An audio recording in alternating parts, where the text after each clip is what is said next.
Live. So, all right. All right. Hello, everybody. Almost Shabbat Shalom. We got another day to go before Shabbat, but I am not Doug, and neither is Tim. Doug is having some technical difficulties, so I'm really hoping that he will be joining us pretty soon.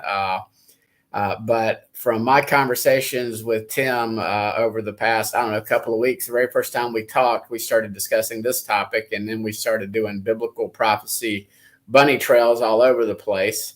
But tonight, our guest is Tim Cohen. He has written several books. He has several books that are still in the production phase from talking to him that he plans on releasing pretty soon. But the primary topic we're going to be discussing tonight, and as we always do, we will bunny trail.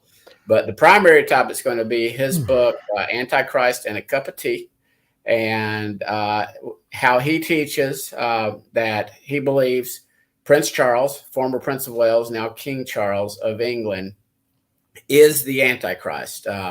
So in conversations with Tim, he has been forewarned that I'm not necessarily going to agree, but I will say this right now. What Tim presents in his teachings, I haven't read his book because I can't get it, but what Tim presents in his teachings and videos and things of that nature, the coat of arms, and we'll go over all this. And what really got me intrigued and my attention on Prince Charles, not that he wasn't already a person to be watched, but what really got my attention was when he presided over the Commonwealth Games in England. And so Tim's got a video that we're going to be watching that with and discussing other matters. So Tim, kind of like we talked about, I'm going to hush and shut up for like 10, 15-ish minutes and let you sort of take over. And I promise I'll zip it for about 10 to 15 minutes, okay? And then we'll start going back and forth, okay? Okay, so folks, this is my first time using the particular streaming platform that I'm on. So if I'm a little confused and disjointed, just bear with me. I'm going to try to share my screen without completely botching it. And hopefully that'll work. And Scott, I'll rely on you to tell me if you're seeing what I expect. Not seeing what I saw earlier. There you go. So I'm going to add that to the stream, and we will make it like that. There we go. All right. So we'll start with this. This is the front cover of, it's a draft front cover of the second edition of the Antichrist and a Cup of Tea. And Scott, can you see my cursor where I'm pointing? Yes, I can. Yes. Okay, perfect. So in 1987, I asked God to show me who and what was being spoken of in Revelation chapter 13, which is that pretty bizarre imagery that describes a beast with feet like a bear, body like a leopard, mouth like a lion, and then a dragon who gives that beast his power, throne, and great authority. And at that point, having read through the New Testament more than once, a portion of the Old Testament, having become a believer in November of 1986, and then getting to that portion of Scripture in Revelation 13, I thought, well, everything in Scripture appears to me to be literal. What is this talking about? So I asked God, and not long after that, quite soon after that, I had in my possession the coat of arms that you see here on the front cover of the Antichrist and Cup of Tea. I found it actually in a book in the cadet library at the United States Air Force Academy, which I was attending at the time. And on it, you see the literal imagery of Revelation 13 and Daniel 7. So I'll just go through a little bit of that. Beast with feet like a bear, body like a leopard, mouth like a lion here on what to you is the left side of the screen. It's called the Dexter supporter in heraldry. Normally it would be a lion or lion leopard for England. And this is, of course, Charles, now King Charles III, his heraldic achievement or his official coat of arms, granted to him in July of 1969 when it was first formally unveiled to the world at his investiture as Prince of Wales. And that was the most widely viewed event in history at the time.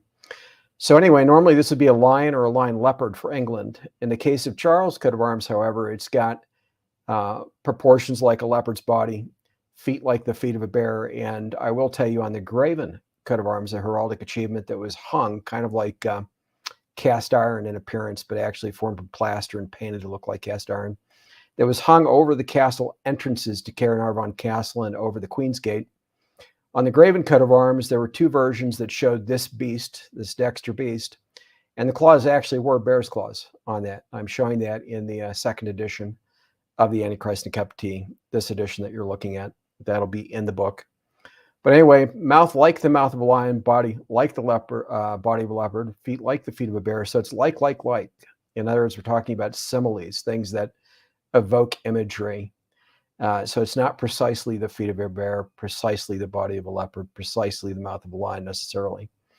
And then you see the red dragon here. This happens to be the same red dragon that's spoken of in Revelation 12 and 13, and in Revelation 12 explicitly identified as Satan and as the serpent who deceived Eve in the Garden of Eden. So this particular red dragon traces back to the standards of the Roman cohorts that occupied ancient Britannia and prior to that ancient Wales.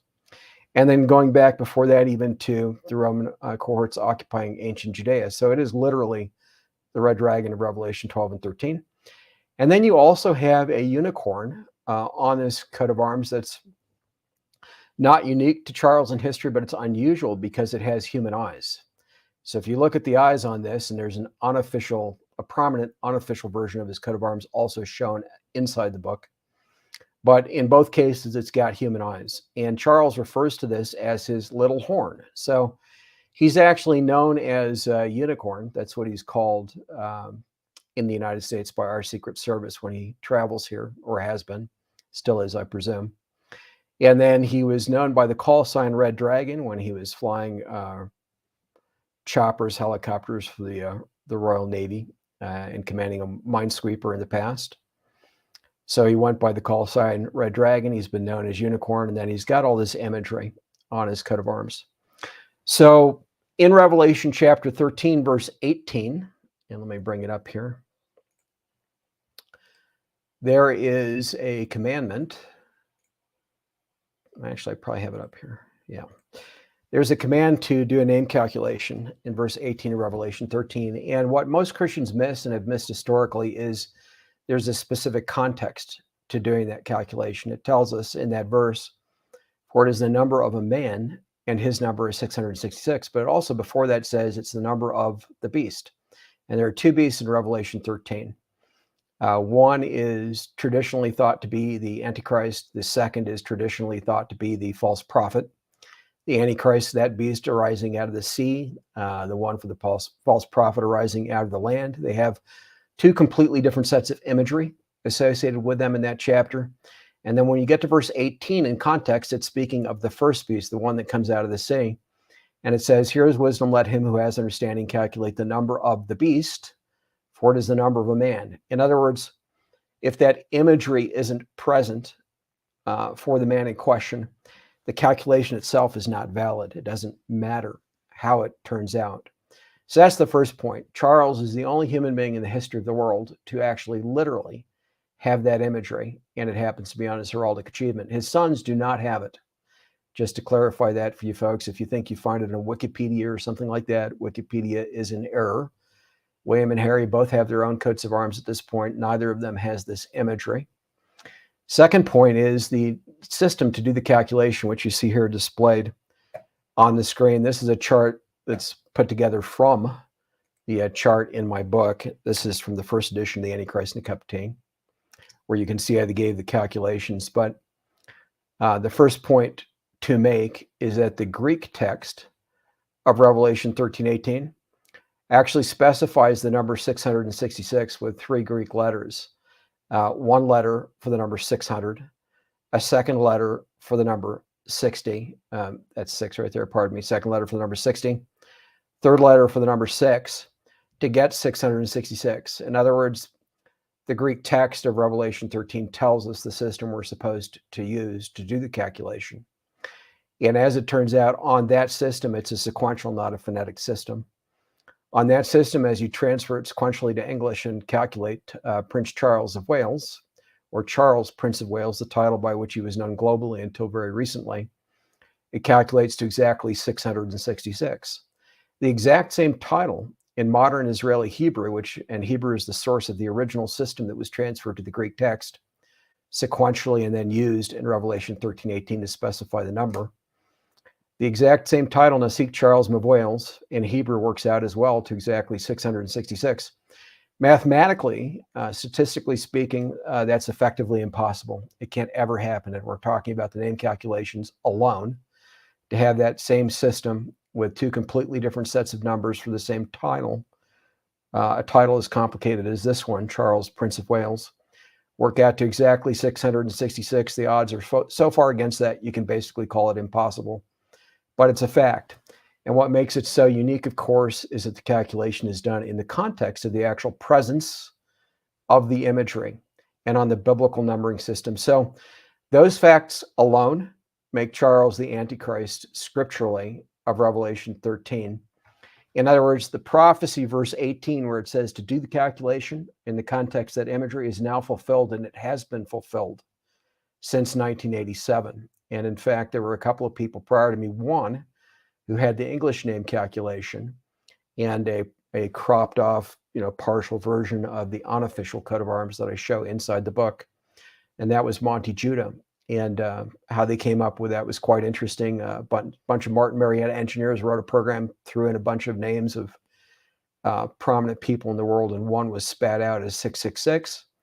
That was Prince Charles. Monty went to a local library in Colorado Springs at the time, found that unofficial coat of arms on the front cover of the book, only partially there, cut off, and proceeded from there. And he showed me that in 1987, shortly after I asked God to show me who and what was being spoken of in that chapter. So I'm going to revert from this imagery in a moment, but I just want you folks to catch this. There is one other point I'll have you look at here on this imagery for a moment.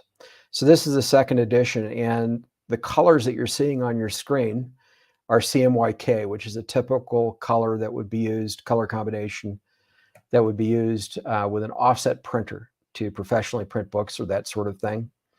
The actual coat of arms is CMYK, and when it's scanned, you can actually see there are additional colors in it. And I want you to notice the unicorn is not actually white or gray, it's pale green gray. And you can see the grayish hue to the unicorn, kind of like rotting human flesh.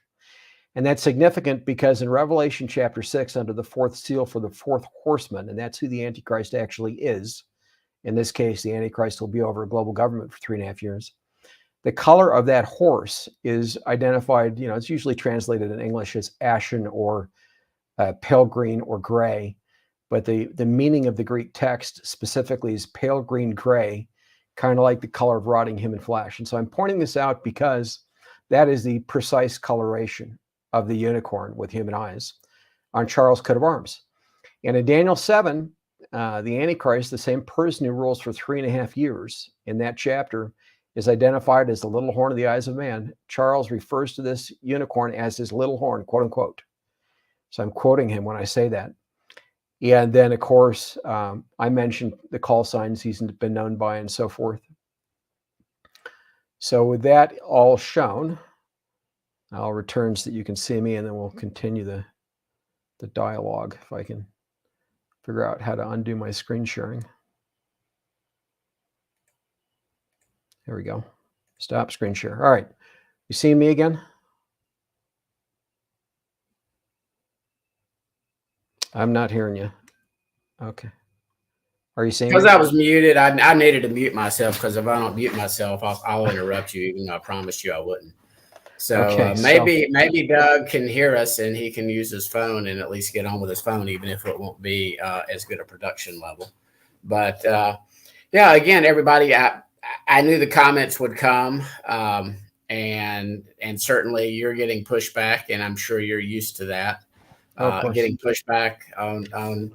And again, I like the fact that you agreed to come on and discuss this topic, because Doug doesn't believe that Charles is going to be the Antichrist necessarily. I'm of the opinion, I'm waiting and seeing, but there is, and again, I want to get into that. But what would you say? Would you say your primary basis? I guess it was what, since 1987, would be the gematria and the coat of arms? Well, that's where I started. I knew nothing about British royalty at the time, very little about history. History was the driest subject I could, imagine anywhere in the world, Okay. just about. So that's where I began. So in other words, I started researching from the top down. I didn't go and try to figure out who the Antichrist was. I just asked God to show me who and what was being spoken of in that chapter because of the strange imagery, and he did.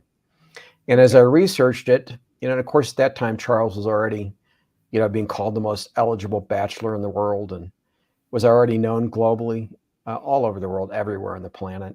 And I didn't know much about him, but that was 1987. And I figured, well, we probably don't have that long since God has shown me who the Antichrist is. But, in the intervening years, as I researched it, and the first edition of the Antichrist and Cup Tea came out 11 years later in 1998. So it took that long to get the first edition done. As I researched it, I discovered that Charles is actually the number one globalist on the planet. And he has been since July 1969. This entire time he's been running the show. Even today, everything that is happening in the world, and I could mention a number of things like the Great Reset, the whole, carbon pollution, eco-fascist, climate emergency scare, all of it. The whole thing sits beneath Charles. It always has. Even the Mideast peace process. Since Shimon Peres, the London Agreement of 1987, you can formally, explicitly show that the entire false Mideast peace process with Israel to this day sits beneath Charles.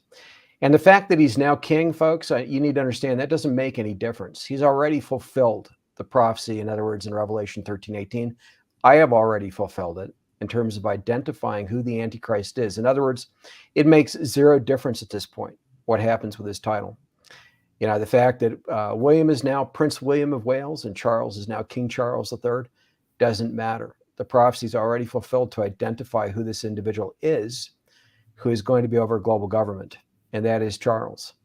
So we could talk about some of the examples of how he's over everything happening in the world today, trace it.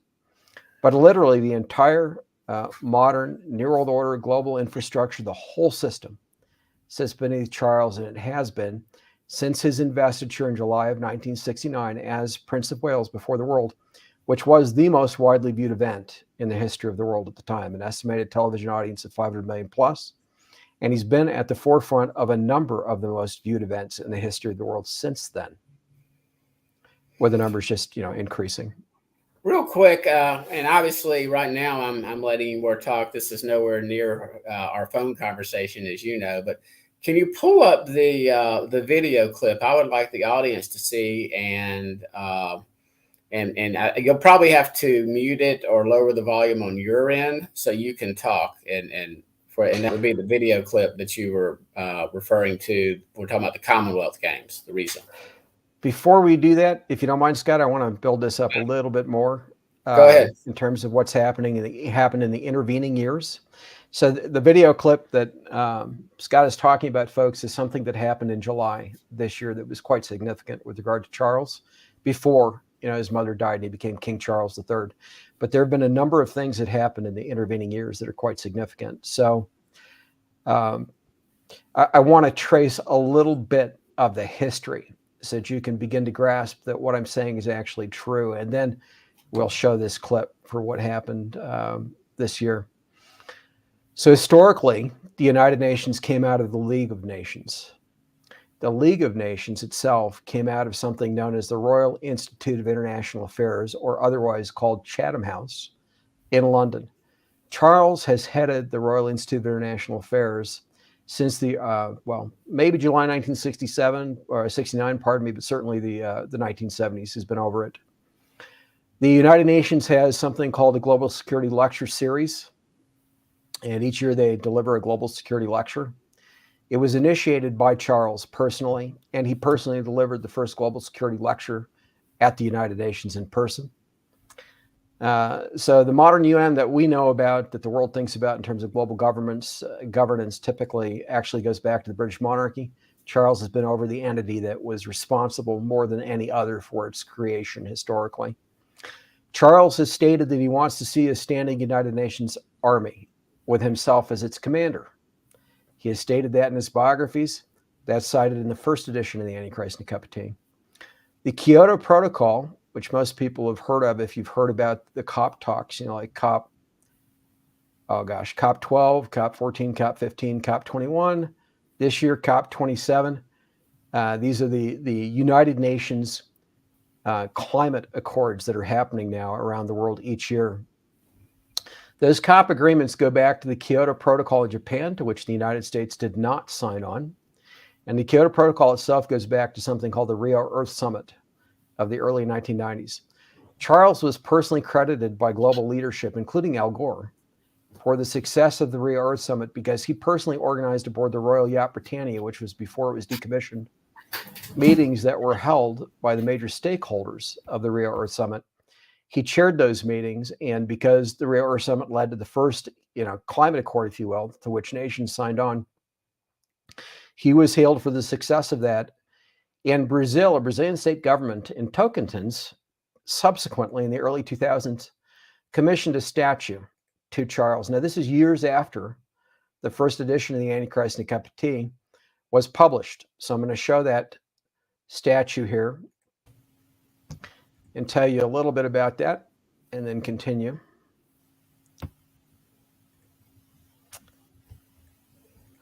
All right. Do you see the statue? Yes. All right. So this statue was commissioned by the state governments of Tocantins. This is the miniature version that was handed to Charles and photographed by the BBC. That's actually a BBC photo taken from the early 2000s, 2002, I believe it was. And could be 2003, but I believe it was 2002. There's a full-size version of it that, depending on what story you read and how you understand the measurement of a cubit biblically, the actual length of a biblical cubit, could be argued to be 10 cubits in height. You can legitimately make that argument based upon the reports in the press on the height of the full-size version, which is identical to the statue, just much larger, versus what Scripture says about the measurement of a cubit. Now, why that's significant, the idea of 10 cubits for the height of the statue, the full-size version one, is that there were two angelic cherubim statues placed on either side of the Ark of the Covenant. So not the two small angels that people typically think of on the lid on the Ark of the Covenant, but statues on either side of it in the Holy of Holies. Historically, each of those angelic statues were 10 cubits in height. In other words, the statue, the full-size version of this that was commissioned to Charles, is ready-made height-wise to go into a newly constructed holy place on the Temple Mount in the future. Second point is that the statue has Charles' face on it, and he's standing atop massive human bodies dressed only in a loincloth. That is the official description of the statue. Additionally, on the base of it, it has the inscription, Savior of the World, British spelling, S-A-V-I-O-U-R, of the world. So this Brazilian state government, which commissioned the statue to Charles, was literally calling him the Savior of the world, and they meant it in an environmental context because of the success of the Rio Earth Summit. So I pointed out in another interview earlier this year with Janie Duvall, and this is in the second edition as well of the AntiChrist and the Cup of Tea, that the root words of the Hebrew text of Daniel 9:27 describe this specific statue. I won't go into the details on that now. It's covered in the book. But I will say two things. One is that statues of Zeus by the Greeks and Jupiter by the Romans historically, the same false god in the pantheon of gods to both of those cultures, were typically dressed only in a loincloth or completely naked. Occasionally, they had wings, like we see on this statue. If you were to view this statue in the context of history, and the context of Charles being called Savior of the world, in the context of him as the foretold Antichrist, what it is effectively saying is that Charles is to be Zeus or Jupiter. Now, we know that the Antichrist at the start of the Great Tribulation is going to be possessed by Satan as the son of perdition. There are two sons of perdition in Scripture. One was Judas Iscariot, who was possessed by the devil right before he went to betray Christ for Christ to be crucified. The second is the Antichrist in 2 Thessalonians chapter 2, who is likewise called the son of perdition. And we understand from Scripture, most theologians do, that the Antichrist is going to be possessed by the devil. And I would place the timing of that as being at the start of the Great Tribulation when he gains control over global governments. In other words, he's not possessed yet. He's going to be. So the significance of this whole explanation is this statue portraying Charles as Zeus or Jupiter historically, when he is possessed by the devil as the Antichrist sometime from now at the start of the Great Tribulation, it will effectively be like the devil inside of Charles when he's possessed, showing himself, that he's God, if you will, this false God, that he's God when this statue is sitting upon the Temple Mount, or showing himself that he's Zeus or Jupiter, that kind of thing. So Charles has... Hold on. Are you equating him with the beast then? Because the first beast is it says the beast that arises from the abyss. And then I believe it talks about it's this beast that kills the two witnesses. So, and again, at the end of Revelation, or towards the very end, the beast and the false prophet, the second beast, are thrown into the abyss. Satan, it's almost like Satan has read the book and knows the plan, and he's actually not even going to be the beast. Therefore, he gets locked away in the abyss for 1,000 years. So again, I'm not discounting that this entity is going to be the son of perdition, if you will.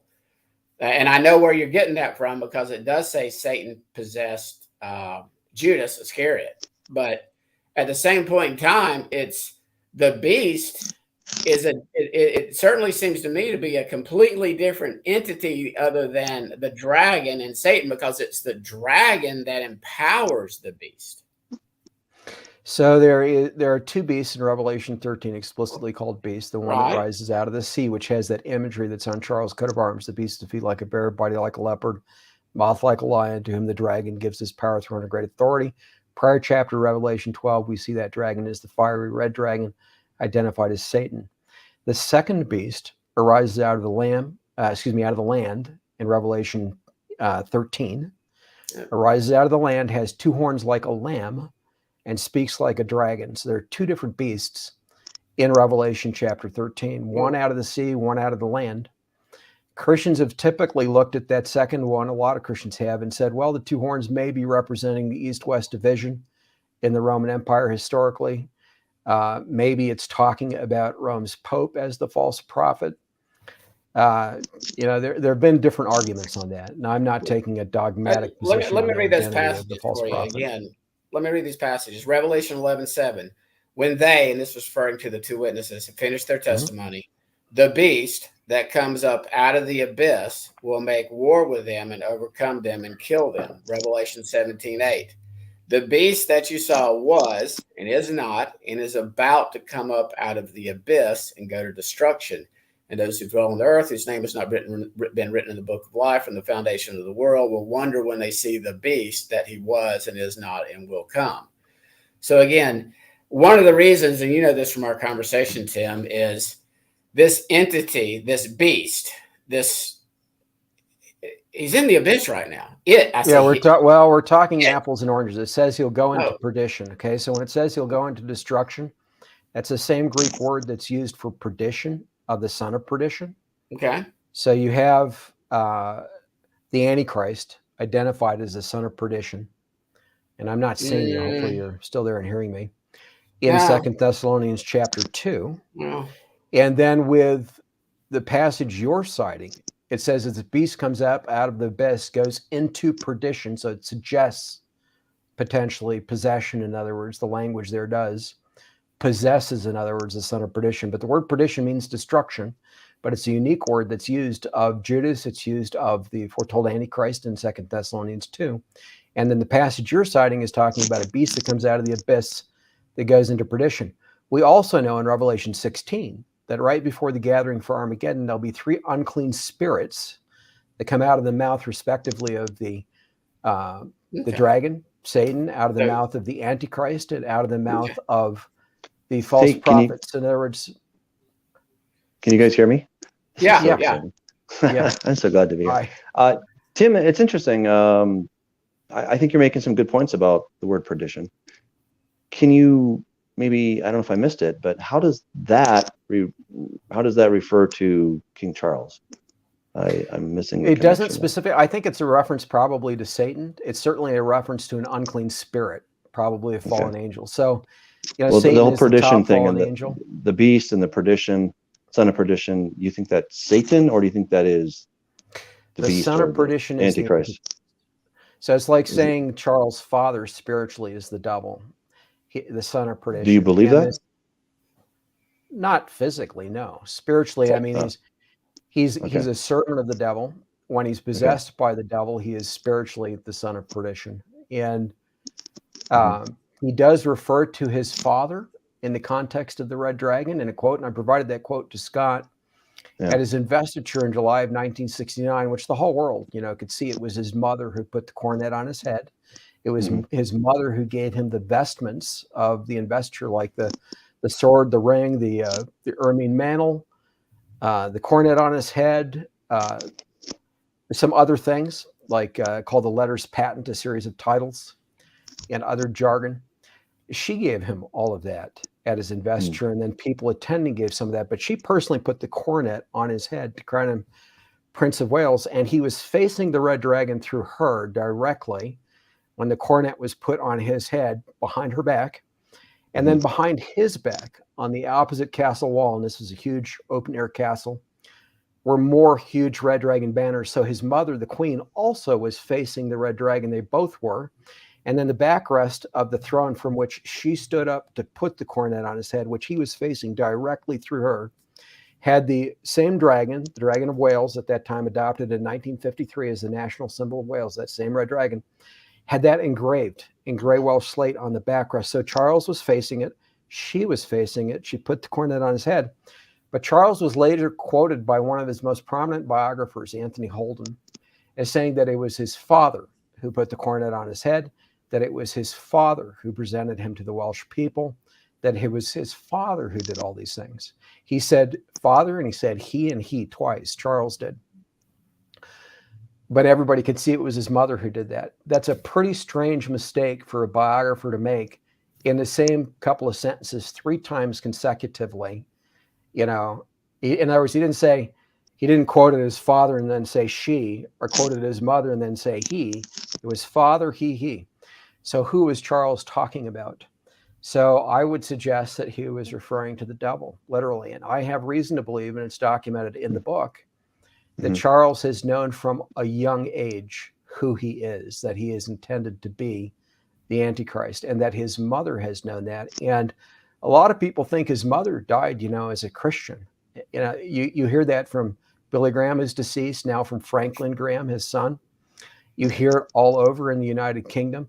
The truth is she never publicly rebuked Charles for his spiritual beliefs because she believed exactly as he did. And I include photos in the second edition of the book with her having her own event at Caernarvon Castle years before his investiture in July 1969. And at her event, the same red dragon was the central symbol.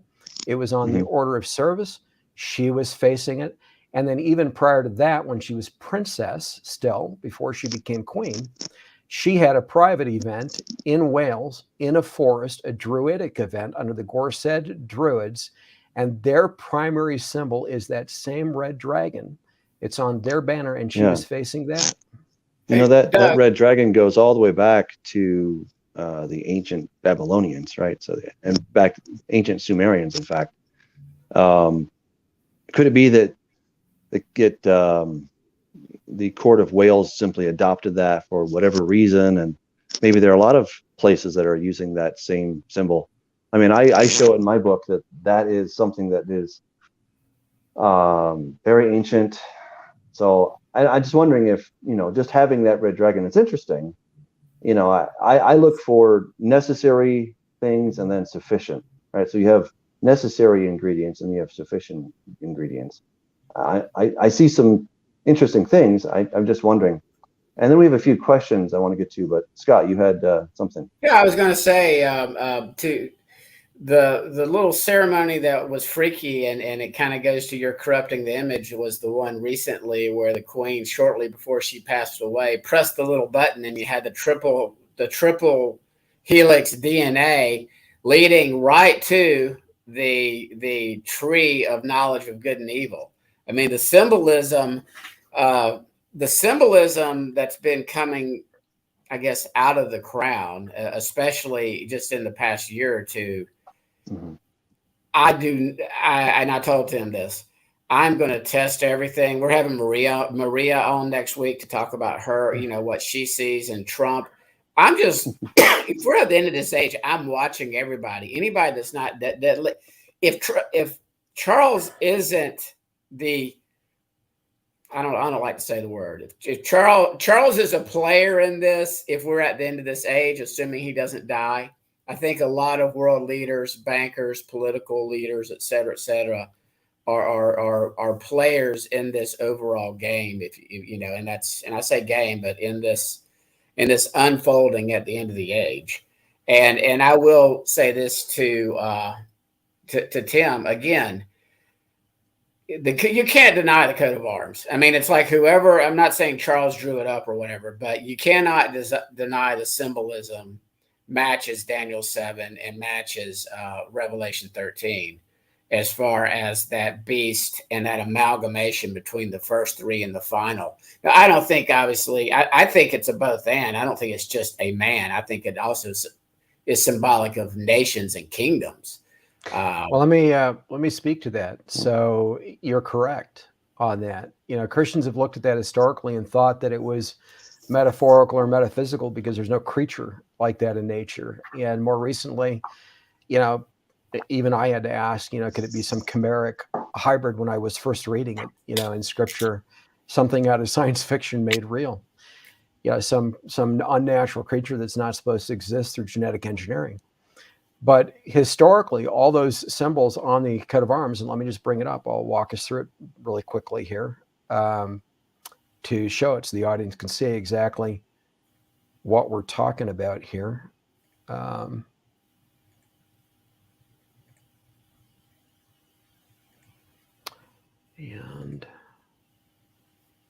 Okay. So this Dexter beast, which is normally a lion or lion leopard for England, but in the case of Charles is a lion leopard bear, chimera, normally represents England. This unicorn normally has a round eye socket, no visible sclera or eye white, not normally V-shaped. In the case of Charles' coat of arms, it is literally a human eye. And you can see that in the official, this coat of arms, as well as unofficial versions of his heraldic achievement, his little horn with the eyes of a man. That represents Scotland, historically, the unicorn does. The red dragon was adopted in 1953 as the national symbol of Wales, though Wales has long used it. And to your point, Doug, the red dragon has been used all over the world, particularly by Asians. For example, you see the Chinese version of the red dragon. You see it in ancient Asian mythology. You see it in other venues. But what's unique about this version on Charles' coat of arms is it actually traces to the Roman cohorts that occupied ancient Wales, and then it came into ancient Britain's heraldic devices. So the red dragon has been seen before on royal coats of arms, but it's been several centuries since it was last on one. I believe it was a Tudor coat of arms in the past. Very rare, hardly ever. And this is the first time in quite a few centuries that it's been shown on a royal coat of arms. But this is the red dragon that traces back to the Roman courts occupying ancient Britannia and then ancient Wales. And then before that, to the Roman cohorts occupying, ancient Judea. Let me get back to that. So you got Scotland, Wales, England, and then this harp here on the royal shield represents Ireland.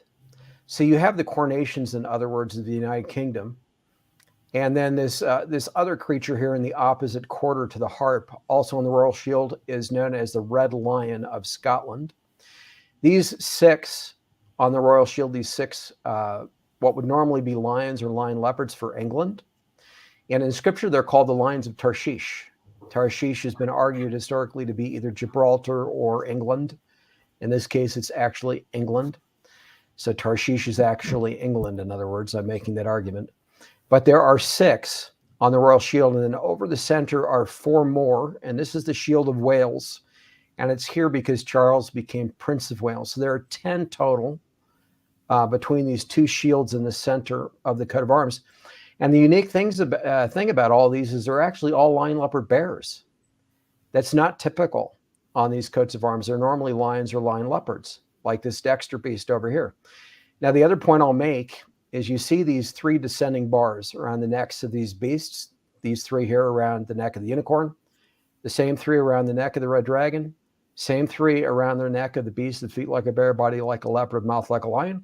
And then notice here in the center of the coat of arms, there's an overall head, this gold helm at the top center of the coat of arms. This is known as the sovereign helm.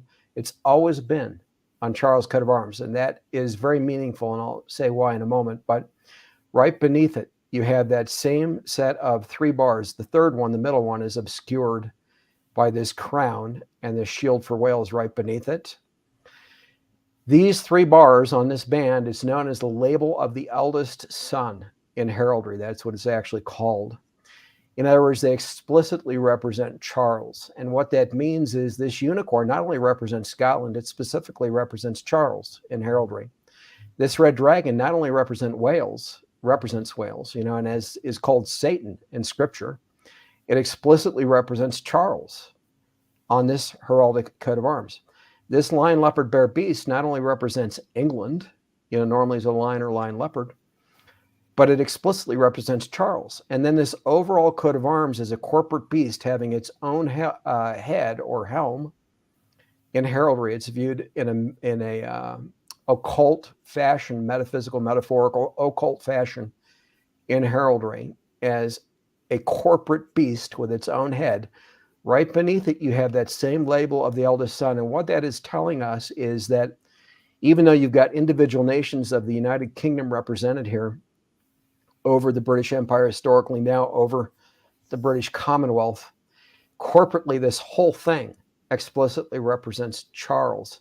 And because that is around the neck of the red dragon, Scott, it is also implying that the devil is going to possess Charles, is going to become Charles, if you will, at some point.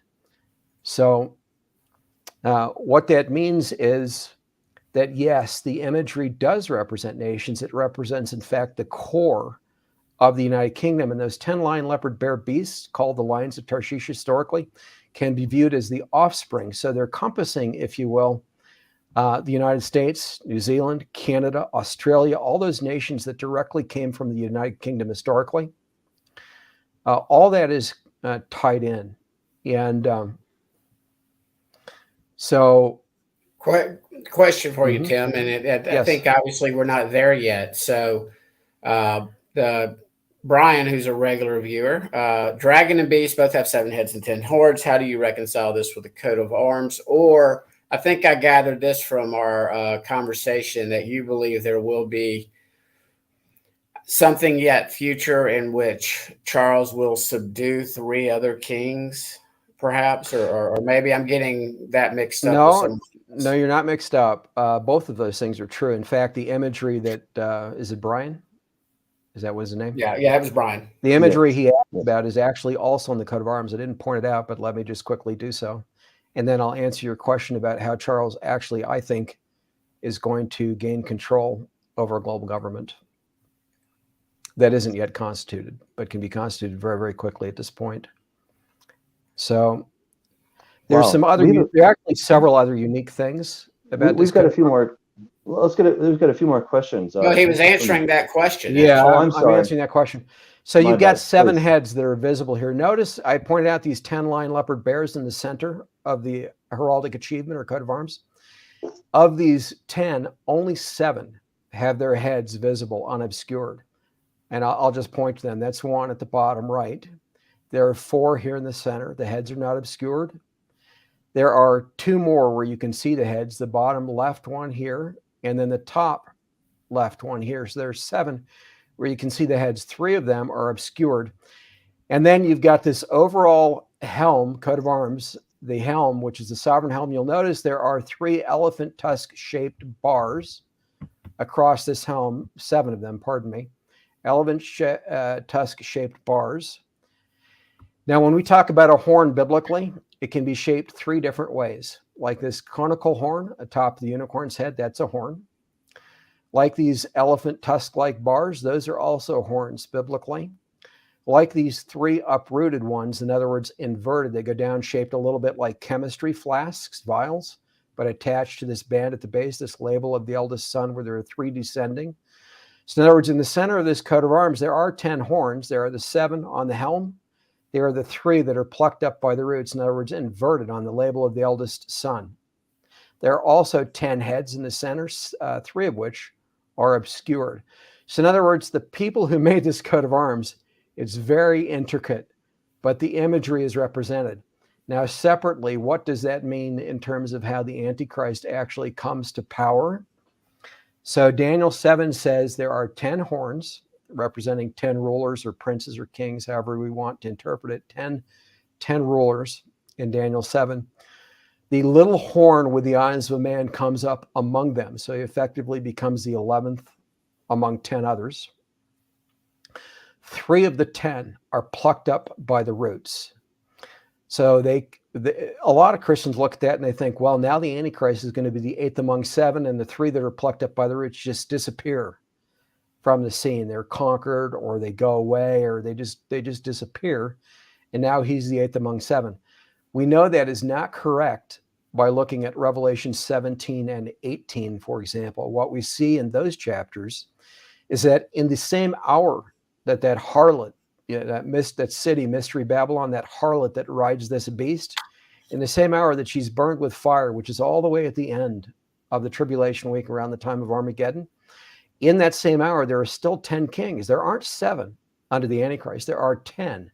So the fact that there are still 10 at the end, but 3.5 years before that, when he's about to start the Antichrist is about to start his global rule over this global government that lasts for 3.5 years. So he's plucking up 3 by the roots at the beginning of that 3.5 year period of the Great Tribulation. At the end of the Great Tribulation, in that last hour or so, when that harlot is burned with fire, there's still 10 kings. So what that tells us is that the 3 which are plucked up by the roots, they don't go away. They somehow come under the direct authority of the Antichrist. In other words, they become like his vassals. So another thing that we can notice about the 10 from the book of Daniel is that earlier in the book, they're identified as 10 toes. So 5 toes on each of 2 legs. And those 2 legs are historically understood as the east-west division in the Roman Empire. So you've got the gold head at the top of this statue in Daniel chapter 2, identified by Daniel later as Babylon, Babylonia. And then you've got other kingdoms, empires that descend from it historically, going through the Greek or Medo-Persian Empire, then the Greek, then down to the Roman and so forth. And then a split in the Roman Empire on those 2 legs, and then 10 toes, 5 on each of those 2 legs. So what it's really telling us is that 5 of the 10 are from the east, 5 from the west, as we might think historically of the east-west division in the Roman Empire. But now, since it's going to be a global government, we're talking about the east-west division in the world, because that global government is going to be over the world. And 3 of the 10 become the vassals, if you will, of the little horn with the eyes of man under his direct authority. So he's the 8th among 7, but he's also still the 11th among 10.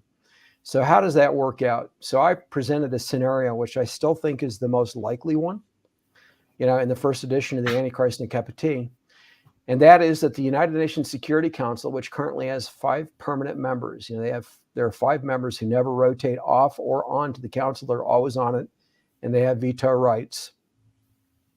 That council would be expanded to 10 permanent members who have veto rights, with 3 of the 10 being from the European Union, and 5 of the 10 being from the East and 5 from the West, as we think of the East-West division in the world. Now, since before I first, looked at Charles as the Antichrist in 1987, to this day, every year, 2 or 3 articles come out from the United Nations talking about reforming the UN Security Council to be more representative, ostensibly of the nations of the world today. In other words, no longer to just be these nations that came out of World War II. Cold War adversaries that kind of balanced each other on the council, these 5 powerful nations. To that point, Tim, I mean, a lot of younger people don't even realize that these nations called Iraq,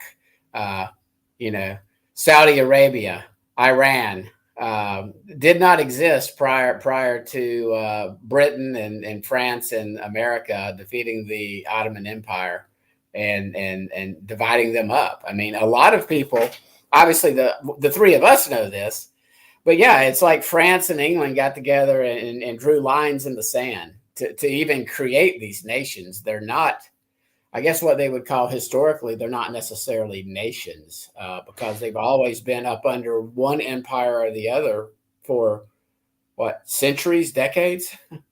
So there are 3 natural nations in the Middle East: Israel, Egypt, and Iran.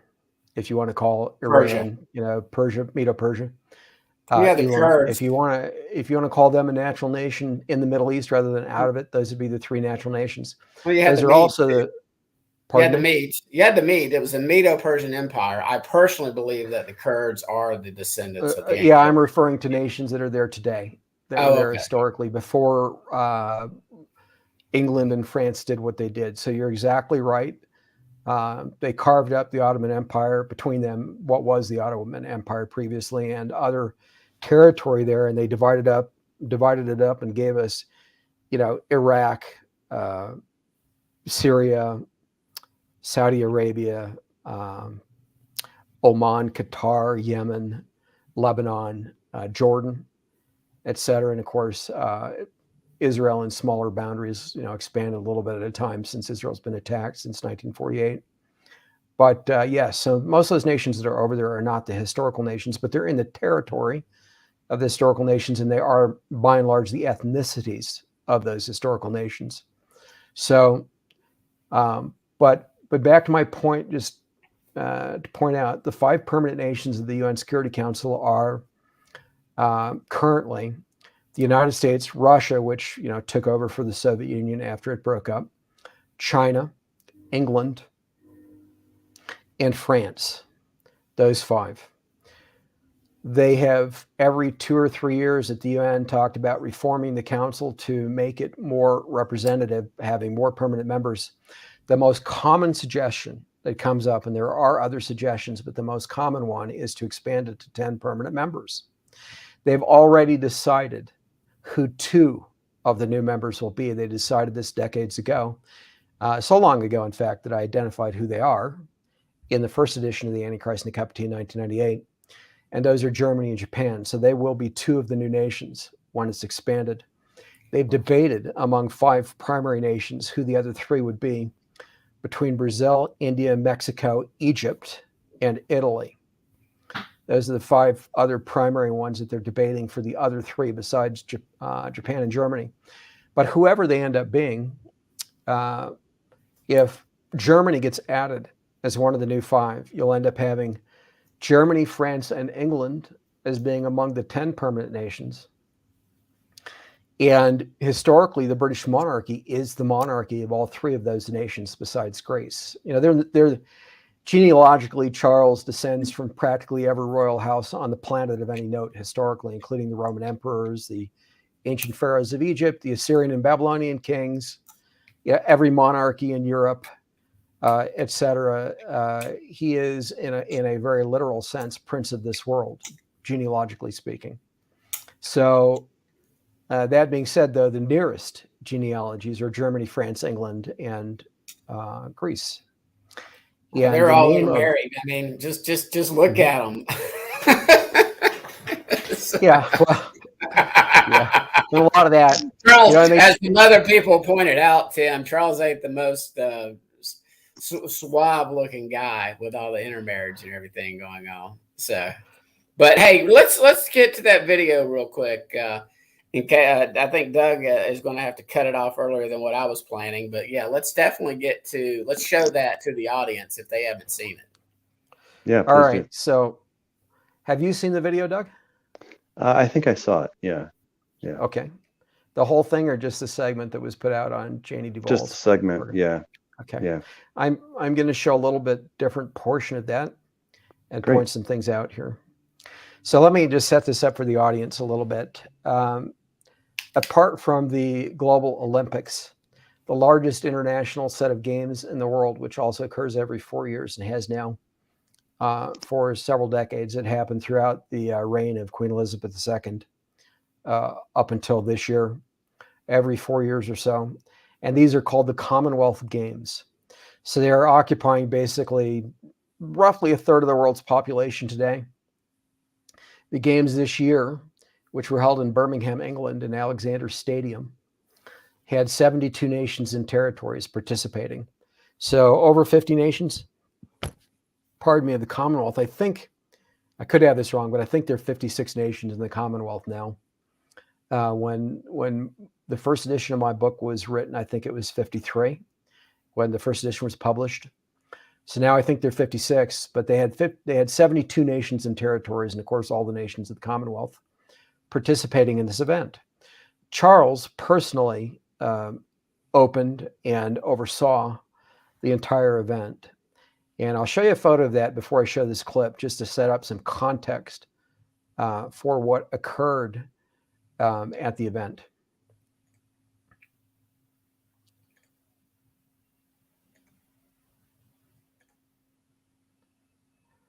There we go. I'll let you control Actually, it, Doug. I want this right here. Okay. That's a good picture, Tim. Oh, thank you. Back when I was a little less gray and a little trimmer. Yeah, that's obviously. But, you know, we can work on it. I have my aspirations. So there we go. We all get new bodies. All right. So this is Birmingham 2022. This is actually Charles reading a scroll, piece of paper that came out of this. They call it a baton, though it looks a bit like a torch right here to the left of him, but we see it to the right on our screen. So the top of this thing opens, and this lady over here who was overseeing the games, you know, below Charles, the dame of the games, if you will, she opened this thing, pulled out the scroll, handed it to Charles, and it's actually a message from his mother, which traveled around the world from the period of the prior Commonwealth Games to this one this year, traveled across all of the nations of the Commonwealth and all of the participating territories to this game. And it was actually carried into the game by, I call them sexual Satanists, but in this case, a homosexual who handed it to this dame, or well, handed it to another athlete who handed it to this dame, who then pulled out the scroll, handed it to Charles, where he's reading a message from his mother effectively to bless and open the concluding portion, the portion I'm going to show, to open the concluding portion of the games, this set of games. But he was there the entire time, and he oversaw the whole thing for hours prior to him reading this. Now, what I want to show here is this is the mascot of the games. This is the same bowl. Oh, rainbow flag. Not a rainbow flag. You know, actually, these are LGBTQIA plus whatever people behind this mascot. And the mascot was designed to have those colors and specifically to uphold to the British Commonwealth sexual Satanism. You know, and many of the nations in the Commonwealth, including the Muslim ones, they reject that. And so this was kind of shoved into their faces. And this is you know, they turned it into a toy also. And I'm going to show this. This is the mascot presented at the game. So the athletes, when they medaled at this game, they actually got a little miniature stuffed version of it. He's holding one right here. You can see this gold medalist from England. He's holding one and showing it off. It's this same bowl. It's meant to represent this Baal Molech bowl.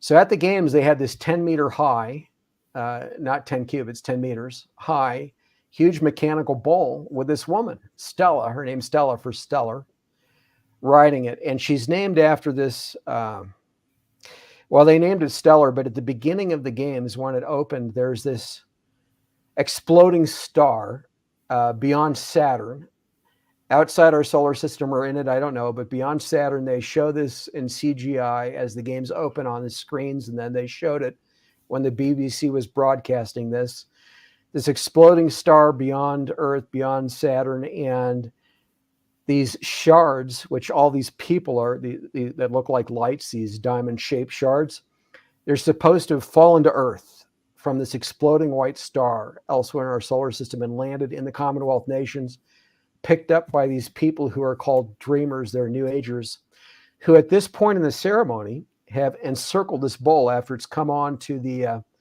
center of the stadium. They've encircled it and they've bowed down to it already multiple times by the time this photo is taken.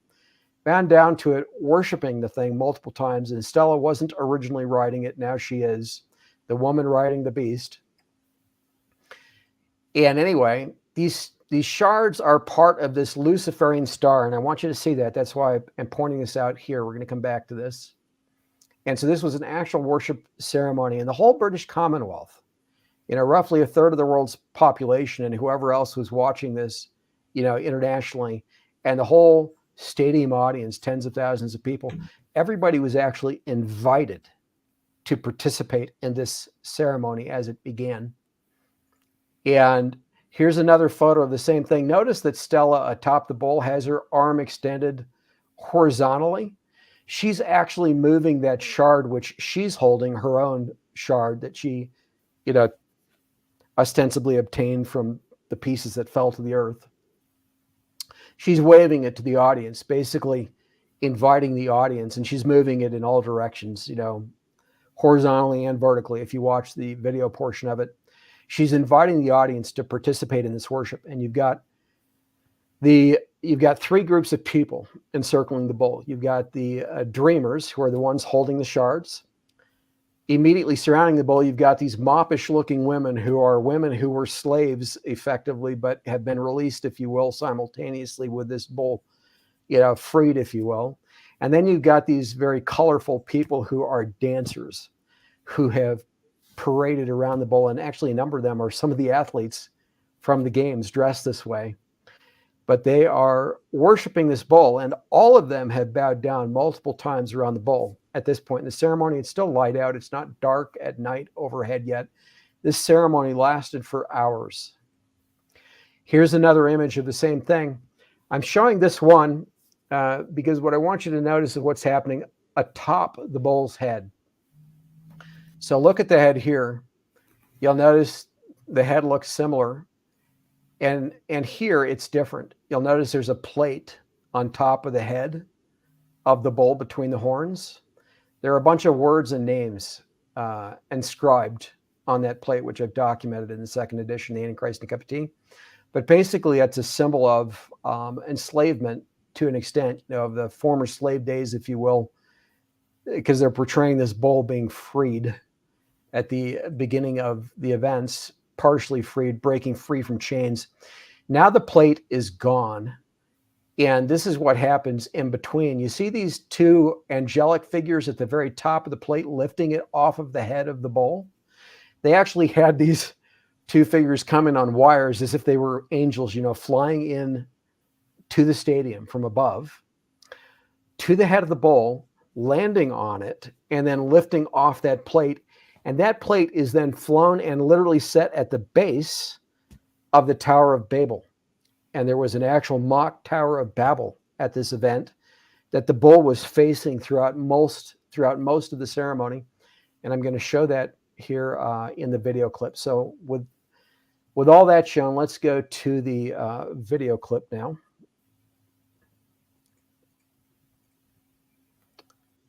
Oh boy, that's a bit weird. All right, let me bring this up. There we go.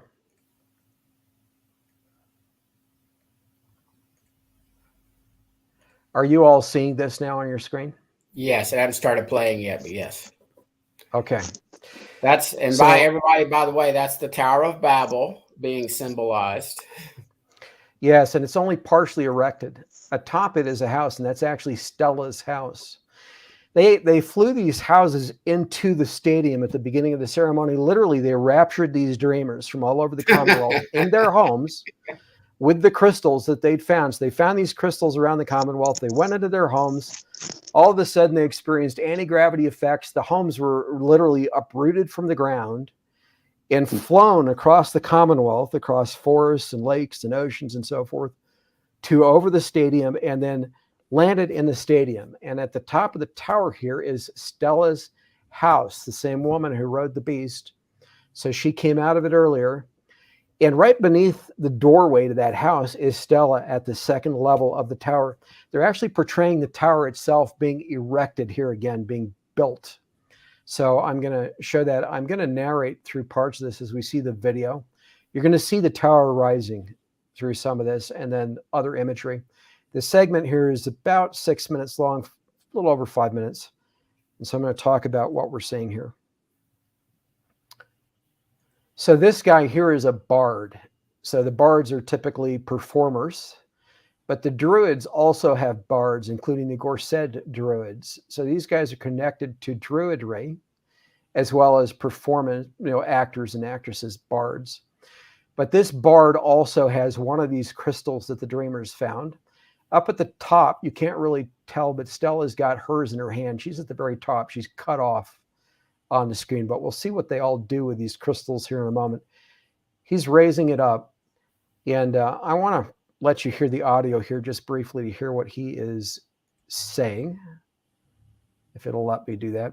There we go.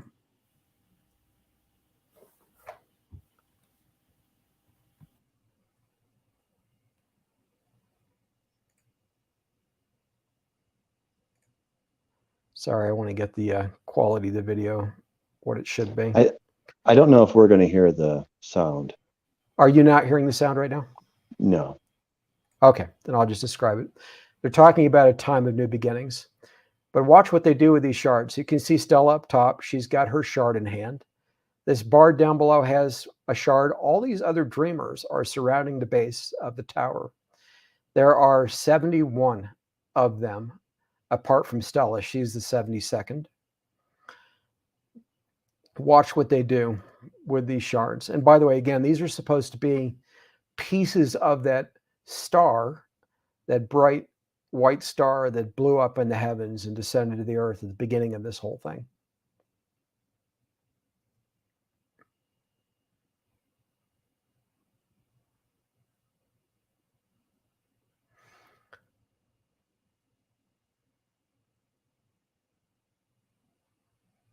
So this is a New Age ceremony where they're worshiping literally a Luciferian kind of a light. And that's what these shards represent to these people. And they do actually explicitly call this the Tower of Babel twice in the ceremony. BBC even states it's the Tower of Babel. That's what it represents. All right, so they're going to take those shards and they're going to literally stick them into the sides of the tower. Watch what they do with this. And now they're going to float up through the tower as they enter these sides of it. All the dreamers are going to stick their shards into the side. And you'll notice the tower is rising. It's like it's being built as this is happening, ascending to the heavens.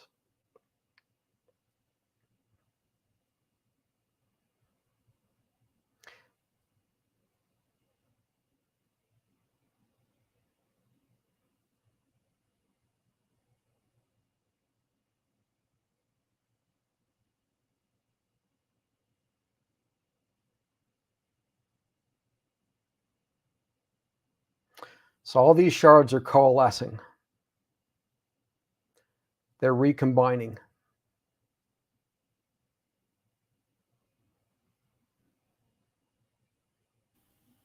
Light. They're becoming that star that had formerly exploded and descended to the earth.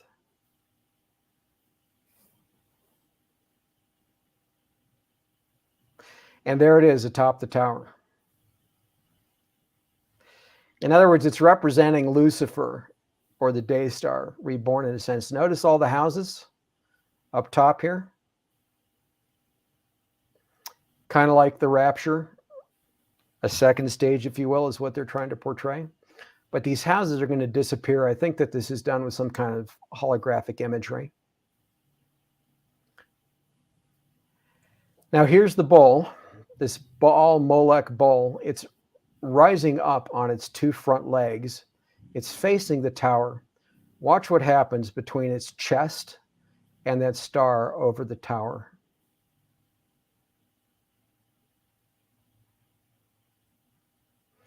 And also notice the flags all around the base of the bull. These are the flags of the 72 nations and territories. They've literally set their flags before it, you know, as pagans would set their idols before the idol, you know, the idols of their gods before the God they're worshiping, if you will, historically. So in other words, they're acknowledging these 72 nations and territories, whether they realize it or not. They're acknowledging the Baal Molech bull here as a godlike figure. Now watch what occurs here. Okay. So there's actually a cluster of 6 beams of light here that are being transmitted between the chest of this bull and the all-seeing eye. We're going to see that more clearly in a moment. One of these beams is in a stick figure type pattern, kind of like a humanoid figure, this center bottom one right here that I'm circling with a mouse. And then we're going to see that beam, you know, strike this ball right here. So you can see it across the smoke. It's glittering between the all-seeing eye atop the tower and the chest of the bull. You can see it glimmering.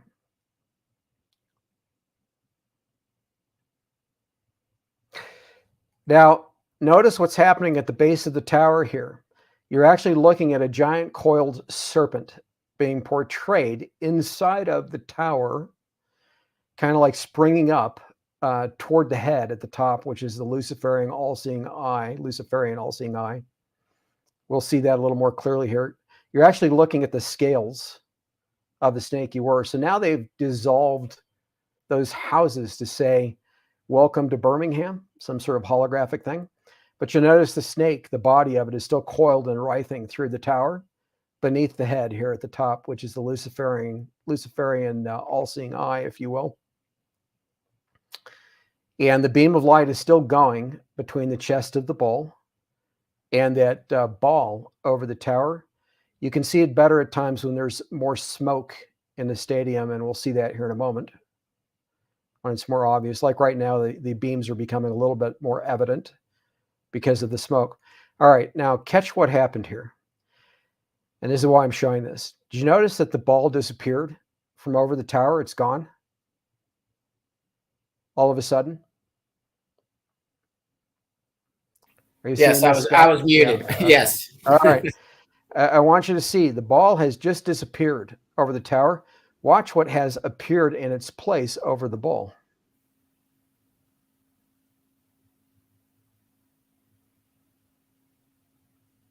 This is like a beating heart, if you will. And even the music is kind of matching that beat like a heartbeat over the top of the bull while this is happening. It's synchronized. So basically, they're symbolizing Lucifer going right over the top of the bull. So migrating from the top of the tower to being over the top of that bull. And we're going to see this from the ground level here in a moment. And then I'm going to show you what they're actually suggesting by it.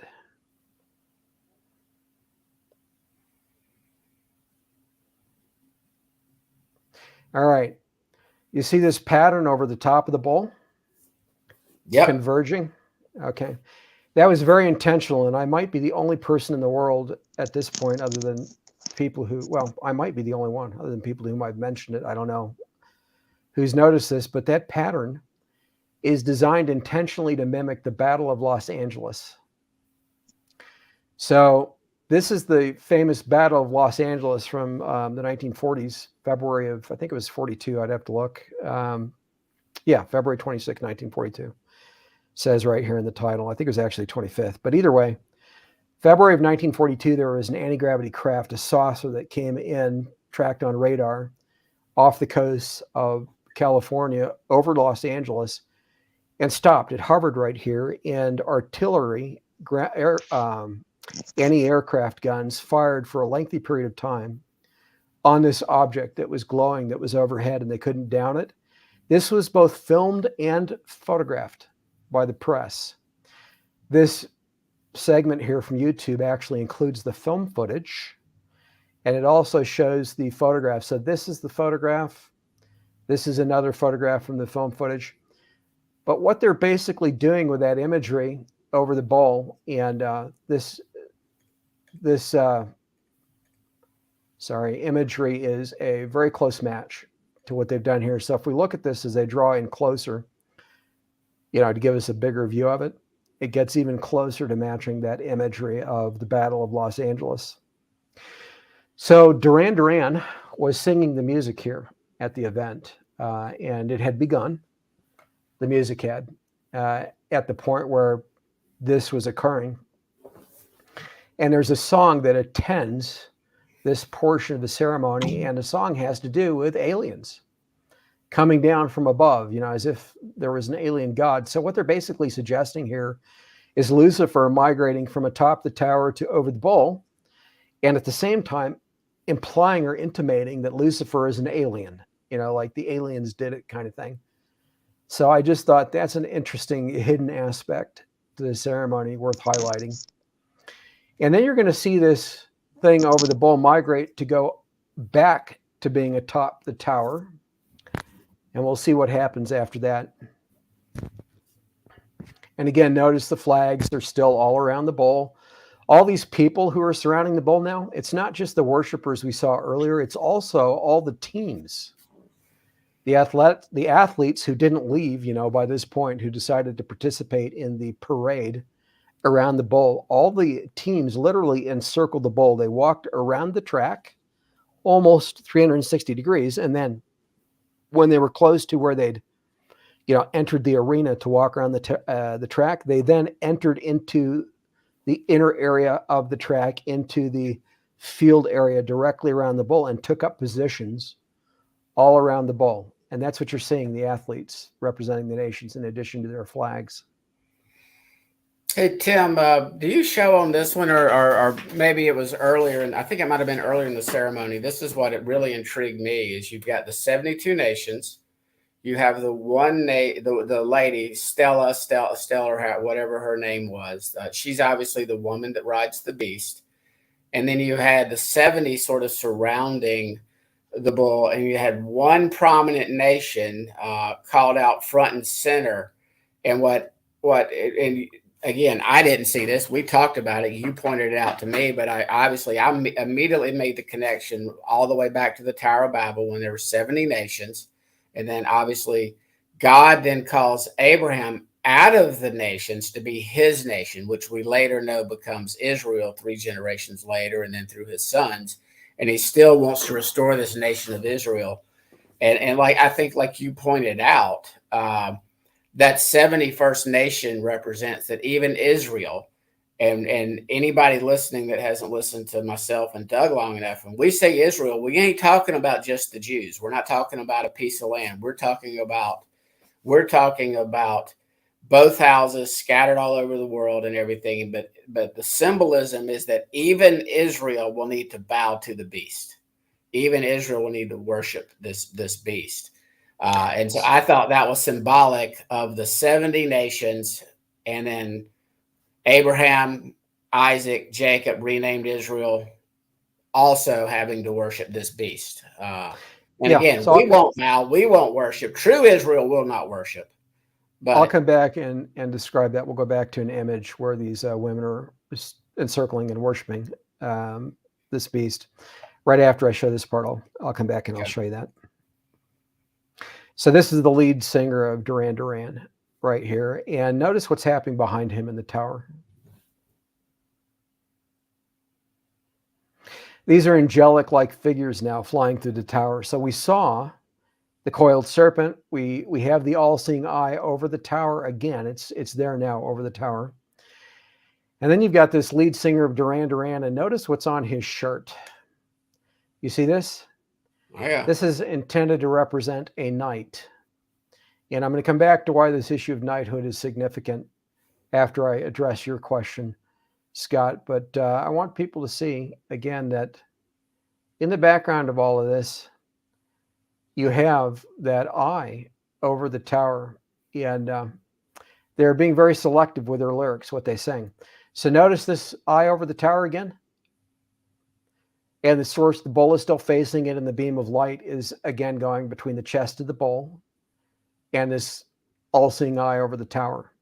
So that's what I wanted everyone to see. It's portraying the resurrection of the Babylonian Empire, the Tower of Babel and the Babylonian Empire, and in essence, a resurrection of Lucifer, if you will, with that star falling to the earth, being disseminated as a bunch of New Age kind of shards, if you will, being resurrected in the tower to be placed above it, and then all the nations worshiping, at the feet of this bull before the base of the tower, facing this all-seeing eye, when they're not facing this bull idol. All of this was done under Charles, who blessed the whole thing, who oversaw the whole thing. And now when we come back to, and I'll have to just jump through some of this imagery with these women worshiping this thing. And let me show Charles here at the beginning. So Charles at the beginning gets out of his Aston, I want to say Aston Martin, but that might not be right, his vehicle. He's got this fancy vehicle from the 70s that he was given actually right after he became formally invested as Prince of Wales. Still drives it. He converted it to run on biofuels produced by cheese and wine. Yeah, they made a big deal out of it here at the ceremony, which is why I'm mentioning it.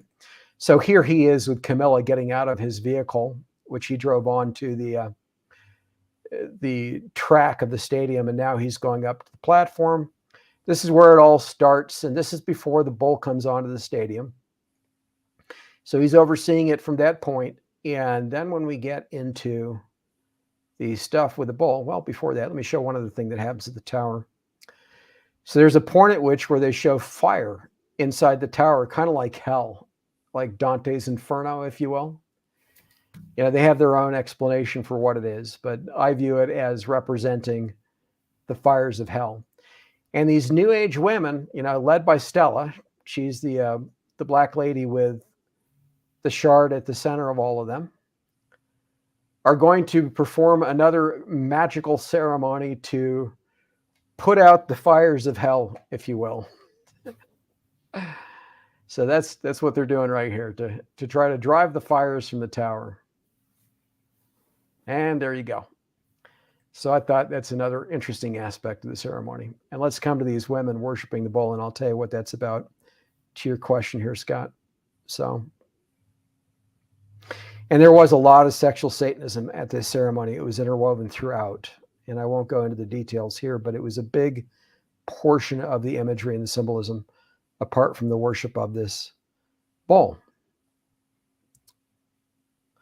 All right, so this bull is now coming onto the field right after it's broken free from the chains. And it's kind of stampeding in an angry fashion, and that's how they're portraying it in their narrative for the event. And the British announcers were actually kind of funny. Yeah. So right now it's supposed to be angry, and Stella is going to try to appease it with the Luciferian shard she's got. She's basically saying, we're here to be friends. We're here to worship you. We're not your enemies, kind of a thing. And so she's leading the charge, Stella for Stellar, the lead worshiper, if you will, of Lucifer. So these women behind, I call them the slavish women, but these moppish women who have been freed from their own burdens, if you will, are now behind this bull. And this is the beginning of the overt worship of this thing in the ceremony. Stella is the only one visible with a shard in her hand at this point. She's going to touch the thing's nose to appease it. They're all stretching forth their hands to it pretty quickly after this too. And worship, these moppish women are. You'll see them doing that fairly soon if I let it just keep playing. But I'm going to skip forward a little bit here. And now the bull is following them. Notice its color is no longer fiery red. It's changing. Show it's been appeased. Now these are the people. Some of these are actually the athletes. And they're dancing, dressed in these colors, doing these dances of their native territories and so forth. And they're it's like a rumble. They're facing off against each other. The various teams are, these colors of teams. And they're supposedly angering this bull, whatever. And now it's got to be appeased again. So now you've got all these dreamers. There's 72 of them. Stella is the 72nd. She's atop the bull. There's 71 encircling it. So, Scott, to your question, I pointed out in an interview with Janie Duvall earlier this year what's actually being intimated in all of this. So, once a year at Tabernacles, historically, in the Mosaic Law, Israel was to sacrifice various animals, and among them were 70 bulls. And the traditional understanding has been that they represented the nations. And there has been a suggestion by various preachers and folks over the centuries that the sacrifices were meant to be for the sin of the nations in some fashion at Tabernacles. I pointed out that that was not correct, that instead it was representing the Messiah as our high priest, slaughtering the nations who are worshipers of the devil, worshipers of the bull idol, if you will. Worshippers of the other 70. I believe the ESV gets it right with that translation as opposed to King James and ASB. If anybody in the audience is listening to Heiser's teaching, Doug, you agree with that, right? That as far as the Deuteronomy passage that was in most translations, it says sons of Israel when they didn't exist at that time, that in all likelihood from the Dead Sea Scrolls and I think the Septuagint, it really should say sons of Elohim, like the fallen angels. Yeah, I think that's probably correct. Yeah, but Tim, go on. It's interesting. I'm liking this. Okay. So hey, Tim, by the way, neither one of us has ever been this quiet before, so you're right. Well, let me again, you're a little quieter here. No, I'm kidding. No. Again, we talked the other day, and I don't want to cut you off when you're doing presentations. No, like it's Go ahead, fine, man. No problem. So what I'm saying is, Moses was overseeing this initially at Tabernacles at the beginning, and then later it was Israel's high priest, of course, overseeing it. They'd sacrifice 70 bulls each year at Tabernacles, understood to represent the nations, but people interpreting that subsequently would suggest that these were sacrifices for the sins of the nations, since they didn't know the real God yet, weren't worshiping the real God.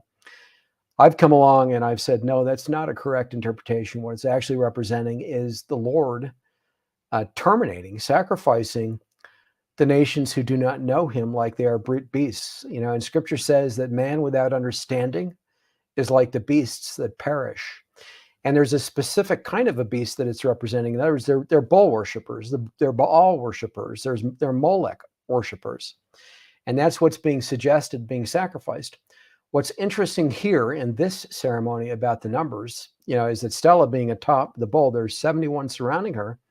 It's basically suggesting that Israel, which came along after the 70 nations in Genesis 10, there were initially 70 nations around the original Tower of Babel. And in the Table of Nations, there were 70 nations that then spread out and formed the nations of the world post-flood, after Noah's flood. Israel came along subsequently, being called out of those nations, starting with Abraham and then Isaac and then Jacob, the first to be named Israel. What they're suggesting here, I believe, in this imagery is that Israel is to be the 71st nation and is now to participate with the other nations of the world in worshiping the devil, worshiping Lucifer. And in this case, in this context, become Baal worshipers, with the Baal Molech bull idol. And quite interestingly, this year, on a slightly different note, you had potentially 5 red heifers transported to Israel. There have only supposedly been 9 in Israel's recorded history. And now suddenly this year, they've taken 5 of them from Texas to Israel. And we have to wait a few more months to see if, the first of them actually proves to be completely red still when it becomes 2 years and a day old. There's a time frame when they examine them to know if they're actual red heifers, so to speak, under the law of Moses. But bottom line is, you had that happen in conjunction with this event here in Birmingham right after it. And, of course, they would, I mean, they're cows, right? They're related in that sense, you know, these heifers. Anyway, the point is they're intimating that Israel joins the nations in worshiping this bull. And Charles, who I've said is the foretold Antichrist of Scripture based upon that imagery in Revelation 13, that he has it, based upon the name calculation, based on other things I haven't gotten into other than the statue, of course, which is interesting. We did look at that. The idol that exists to him already, that's to be put on the Temple Mount in the future. But the point is here, now you've got all these 71 dreamers who have their shards encircling this bull. They're bowing down to the thing, literally. And on the inner circle is these moppish women who are the initial individuals, you know, pulling this bull by chains, and it pulled itself free from the chains. They dropped the chains. Now they're all freed. The head plate is still on the bull because that's yet to be lifted off by these angels coming in. And notice the bull's eyes are crying blood red. This is supposed to be blood coming from the eyes of the bull, counterfeiting what Christ did in the Garden of Gethsemane. That's what's actually being portrayed here. Yeah, while they're worshiping this thing. And now Stella is beginning the New Age ceremony with these other dreamers, and she's moving her shard atop the bull in a specific way to actually invite the world and the audience to participate in this worship of the bull. It's very intentional. And she's going in all the directions. And you'll see that everyone gets involved who's surrounding the bull. Even the colorful dancers will continue their encircling until they also stretch their hands forward to the bull. So this whole worship is very satanic. And the audience is just sitting there watching it. But they are acknowledging the devil in this whole thing. And behind the bull in this case is the tower. So the bull isn't facing it. The tower is actually behind the bull for this. And here they go. They're coming to the head of the bull now. You see him flying across to remove the head plate from the top of the bull. The final symbol, if you will, in freeing it. So it's like they're saying they're unleashing the devil, basically, to the world. They're unleashing the worship of Lucifer to the world through this bull idol. They're taking off all the restraints. What's left? We didn't see it in this. I haven't shown it, but the chain, the bull pulled free from its restrainer, its chain at the beginning of this entry onto the field. Tim, good question.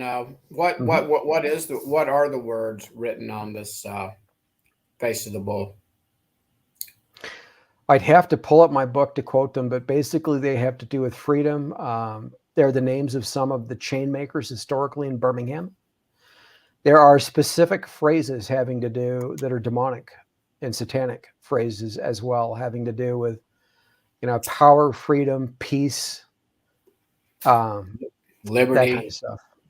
Yeah, liberty is not one of the words, but yeah, power, peace, the New World Order, the love, snake, the serpent, the snake and the serpent are intimated on it also.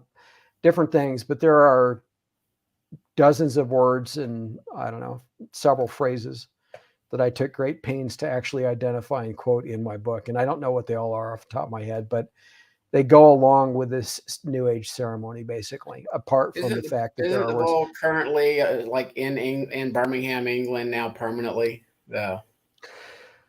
Well, it's not designed to handle the weather.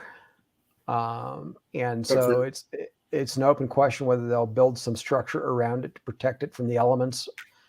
You know, people want to preserve it. They did put it in an area in Birmingham, and I don't know if it's still there while they were debating whether to destroy the thing or permanently house it somewhere.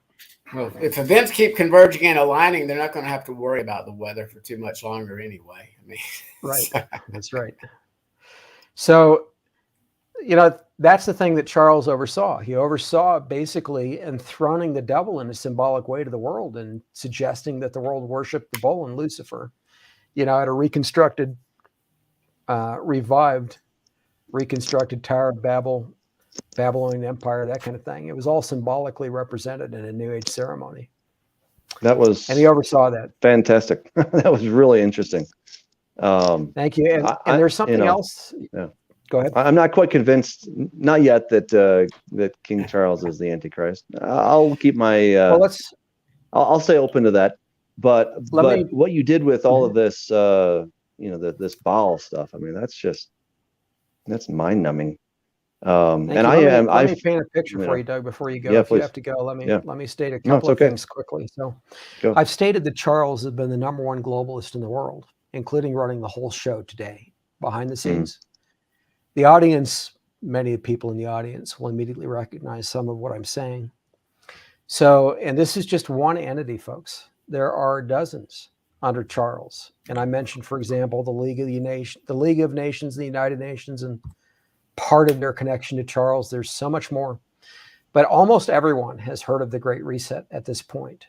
And under the Great Reset, to which most of the world's nations are signed on, including China through Xi Jinping, including Russia through Vladimir Putin, all the nations of Europe, the United States, Canada, Australia, New Zealand, etc., all of them. They're all signed on. They're all subservient to this Great Reset agenda through the World Economic Forum. Over the World Economic Forum is its founder, Klaus Schwab, who founded it in 1970. He's German. His father was a Nazi. He's a Rothschild by birth. He also is a Knight of Charles. Not a lot of people know that. He's a Knight of the British monarchy. He's actually a Knight of Charles. Klaus Schwab is.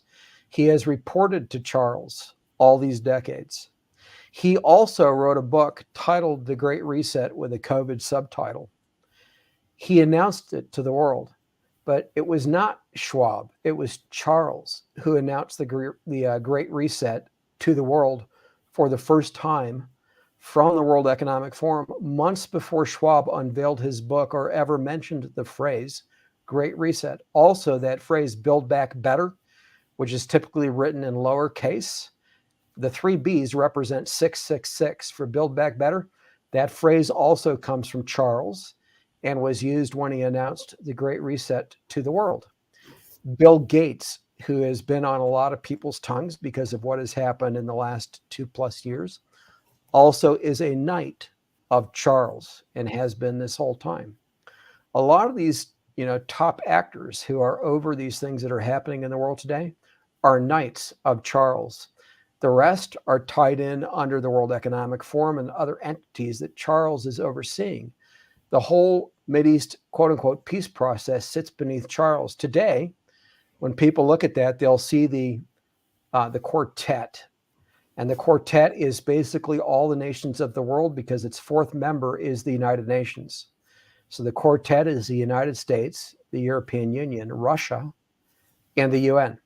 The quartet, the entire time it has existed, has been under Charles. Initially, it was Tony Blair, after he was Prime Minister of the UK, heading the quartet. Since then, it's been other members of the UK, under other subjects of Charles, let's put it that way, who have been heading the quartet.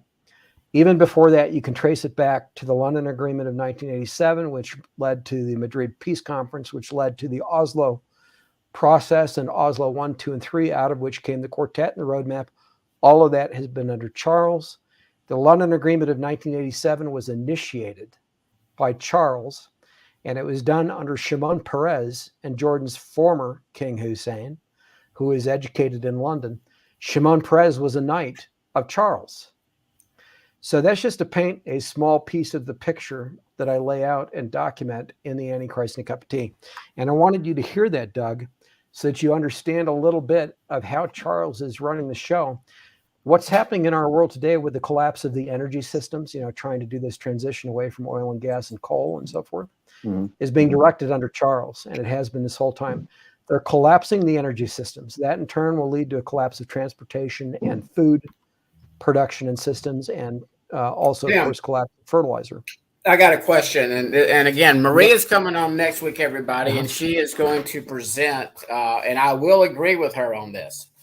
as far as the qualities, the personality traits. I'm amening Tim on what he's presented so far, but as far as the personality traits, and this is what Maria will be talking about. And again, Doug and I don't agree with Maria, but it'll be a fascinating discussion. The Trumpster fits the qualities and the personality traits of the little horn as described in Daniel much, much more than King Chucky. Would you agree? I'm going to disagree. No, Let me tell you why. Let me tell you why. Just as described, we don't talk over each other. I'm asking a question. Just as described in Daniel, would you not agree? And I'm a lawyer, so I'm going to lead you. Would you not agree that Trump's personality fits those traits much more so than Chuck? Are you speaking of Daniel 11 or Daniel 7? One where he is brash, he builds towers. Again, Maria can lay out a great case for Trump, and we'll do that next week.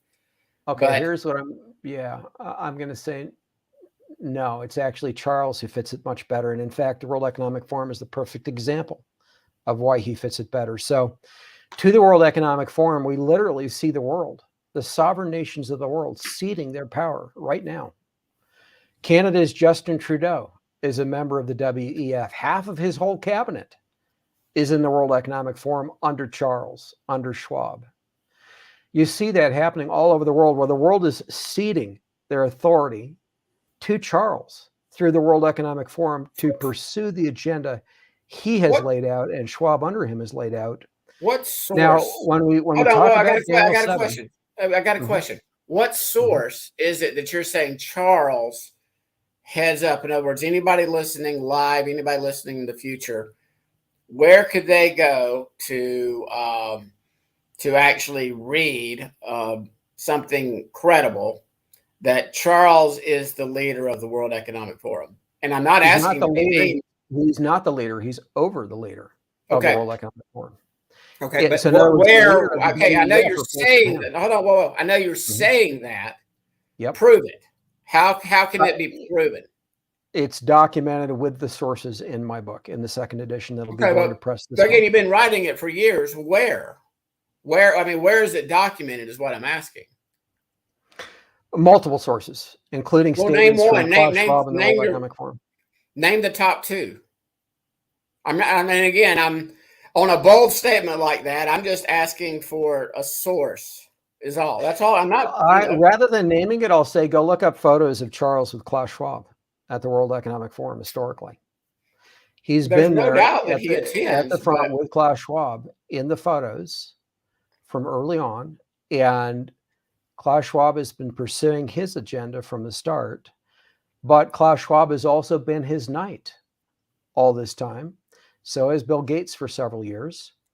The point is, and you can also look at the speeches given at the WEF, the things that Klaus Schwab said about Charles, and the things that Charles spoke independently of Schwab at the WEF. Those speeches are quoted in the second edition of the Antichrist and a Cup of Tea, but they can be found also on YouTube if people hunt for them, where you can hear what Klaus Schwab is saying about Charles and so forth on YouTube. So that's what I will point people to, is to go do that due diligence. It's impossible for me to remember the titles of these YouTube videos, and there's so many of them. Again, but they're documented in the book. I would be talking about and you can hear people. You can hear it from the horses' mouths in the videos, and the text, of course, is quoted.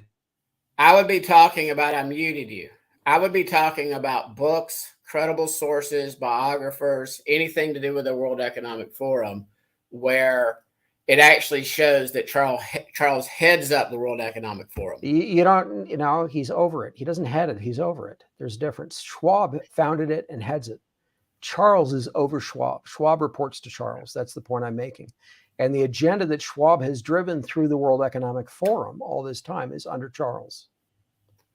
Charles has personally spoken at the World Economic Forum as well, with Klaus Schwab and separately from him. And you can hear what they said about what Klaus Schwab said about Charles, and then what they both said at the forum. So in other words, you don't have to read a book for this stuff. Now I give the links and the sources in the book so people can go to the actual videos on YouTube, but I also quote them. So you can hear it directly from their mouths is what I'm saying. You don't have to go to some biographer's book, but I have put all that documentation together. Let me ask you this. When is your book coming out? Goes to press this month. Okay. So it'll take however long the printer needs to get it to the publisher to then ship to customers, but it can be ordered now. Worst case scenario, from what I'm told, is would put it at the end of June next year when it ships, only if it takes 6 months for the printer to print it and turn it around and get it into Prophecy House's hands to ship to customers. We're being told 3 to 6 months. We're looking for faster alternatives, but that's the time frame right now to do bulk printing for books. Well, this has been incredibly interesting. Thank you, Tim. There's a few. You're welcome. Thank you. We went way over what we normally do, but there's let's see, a few questions that I wanted to. Hey. Yeah. So this is. Well, hold on. So this is from Brian. It says there are multiple names that equal 666.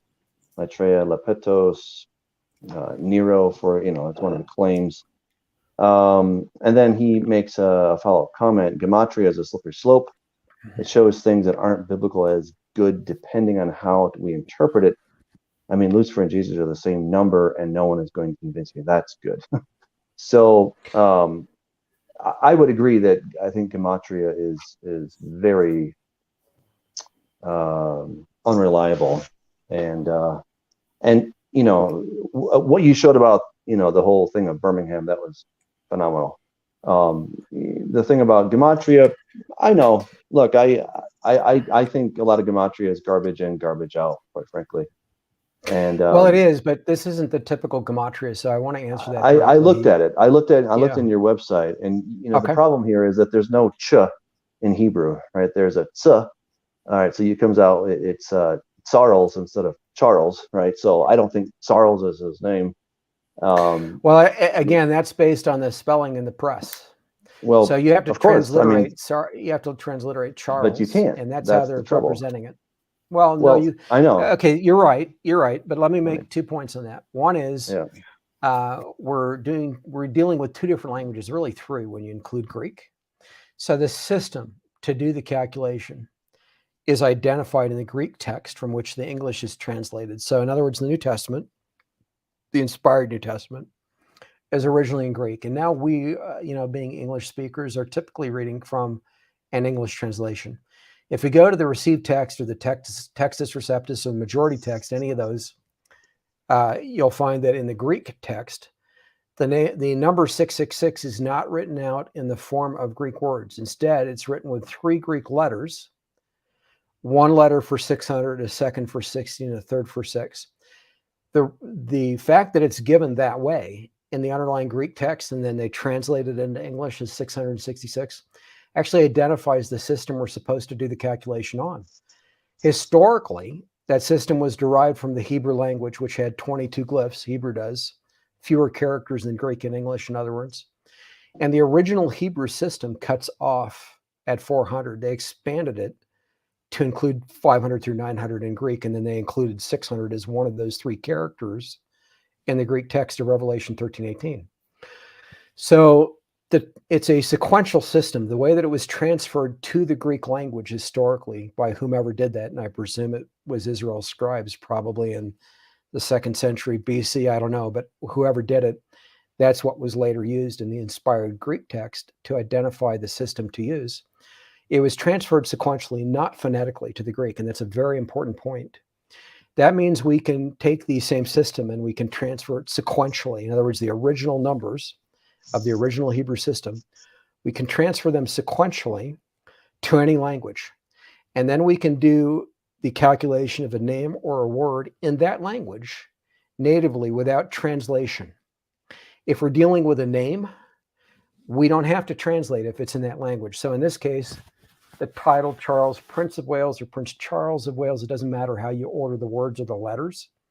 That title works out to exactly 666 using the original numbers transferred sequentially from the original Hebrew system, only we're doing it now to English. We're transferring it sequentially to English using the Greek version in the underlying Greek text of Revelation 13:18 as our precedent, as it were, our authority, if you will, to transfer the system sequentially to some other language, in this case English, and to calculate the title. But I know what you're saying. When we look at the Hebrew, where you do have to do some transliteration, the same title, Charles, Prince of Wales, that does require transliteration for the name Wales. It also requires it for the name Charles. Yes, right. I mean, so we're doing there's a I think you have inherent problems that, and I point that out. It's interesting. It's interesting. I do point that out in the book. That people can argue against the Hebrew on the basis of those sorts of issues, but then you still have the English. You still have the imagery on the coat of arms. You still have things that are statistically. Wait a second. Wait a second. Tim, one second. So yes, sir. I'm giving you okay. Okay. I just think that there's some challenges there. So here's a guy, Blake. He says, Tim, your work and research is by far the most compelling work I've ever studied on the subject, and I thank you for doing so. So you definitely have some fans out there, and I'm glad that they were able to tune in. Well, let's say that you were absolutely right. Okay, so let's say that you're absolutely right. King Charles is the Antichrist, etc. So how long? I mean, when does the clock start ticking in, and when should we expect this thing to be over if he's the guy? So there are three ways historically to look at this in terms of the time frame. And I'm going to pull up an image here just to put part of that in context. We can look at biblical chronology, and I believe Scott would agree with me on this, that biblically, history is 7 millennia long, from the creation of Adam to the end of the millennial kingdom. That's what Israel scribes historically would have said, 6,000 years basically to the Sabbath millennium. A lot of early Christians would have agreed with that. That was the position of the ante-Nicene and even the post-Nicene church for quite a while, that history was 6,000 years from Adam to the start of the millennial kingdom. People went awry. Yeah, people went astray with that. They were looking for Christ's return in the 6th century AD, and it didn't happen. So you have this anticipation in the writing of the early church fathers that Christ's return wasn't that far in the future. The reason that they had that anticipation, and I wrote about this, Doug, in my upcoming Messiah History in the Tribulation Period series. So I actually circulated drafts of that in the early 1990s. It's not published yet. People can't get it. But even in the circulated drafts, I have a complete volume on biblical chronology. And in that, I pointed out that the chronology that the early church fathers, by the time you get to the 4th and 5th century AD, the chronology they were using was the one in the Septuagint, which was the Greek translation of the Old Testament. And that chronology in the Septuagint is wrong. It's off by 1,500 years into the future, meaning when they were getting to the 4th and 5th century AD, the primarily Gentile church, which was following the Septuagint for the Old Testament rather than the original Hebrew Old Testament, they had an expectation that the year 6000 would be reached in the 6th century AD. They didn't understand that last days meant literally the last 2 days of this age, the 5th and the 6th day. When the I'm saying to you, they thought they were. I know. Yeah, we're in agreement on this. I'm just saying they thought they were 1,500 years closer than they were. And when we get to the Protestant Reformation in the 16th century, 1,000 years later, when there's an expectation that the eternal state's supposed to happen, the new heavens and the new earth and so forth, because they think they're at the end of the year 7,000, all of a sudden they're going back to the original biblical chronology in the Hebrew text. And now they're looking forward to what for us is basically around the year 2000. So you can approach it from the Hebrew chronology up to Christ's crucifixion, death, burial, and resurrection. Okay, so up to what's today, the we're answer? nearing the year 6000. So we're that's out the of least. time. Yep, I know that's the least accurate. So, next accurate is a wait a covenant, second, a treaty. Tim, we're out of time. So okay. We're way over time. If we see war start with North Korea this year, before this year's over, or early in January, I would suggest we're in the second year of the tribulation week. If we don't, I don't think we're in that week yet. Okay. I mean, what King Charles did at the Birmingham Games, was that the kickoff of something, in your opinion? So it was 6 weeks after that his mother died and he became King Charles. In conjunction with those events, it became no longer possible to stop him, in my view.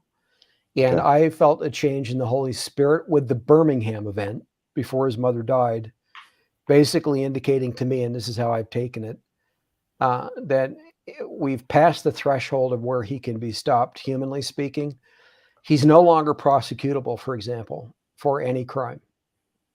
As King of England, he has the wealth of the crown at his disposal, which people have argued in reality is in the tens of trillions with a T dollars, not the billions published in the press. He has certain capacities as monarch that he didn't have as Prince of Wales. I never actually thought he needed to become monarch, but he has. Regardless, when this thing with Birmingham happened, I believe that signified it's too late to stop him, and that means that we're heading toward the Great Tribulation, and I don't think it's probably that far off. All right. Well, thank you. Wow, this has been Thank you. a fun show. I'm glad I could finally make it. I am sorry to everybody that my microphone wasn't working, but that's okay. We get to hear some great stuff from Tim. I'm still not quite convinced that King Charles is the Antichrist, but I thought it was a phenomenal presentation, and what Tim shared with us regarding the games, the Commonwealth Games, was incredibly interesting. So check that out. Make sure to share this with everyone. If you guys want to help support this ministry, you can just go right here, patreon.com/Doug Hamp. Give as little or as much as you want. Thank you. It really is a big help. Big shout out to the patrons already. So thank you, Scott. Thank you, Tim. I really appreciate you guys being here. And Doug, if I may interject, people can find please. out about this material at prophecyhouse.com, my publisher. That's where they prophecyhouse.com. All right, yep, prophecyhouse.com. prophecyhouse.com. All right, if you guys want to get a copy, please do. I think you'd enjoy it. All right, take care and good night.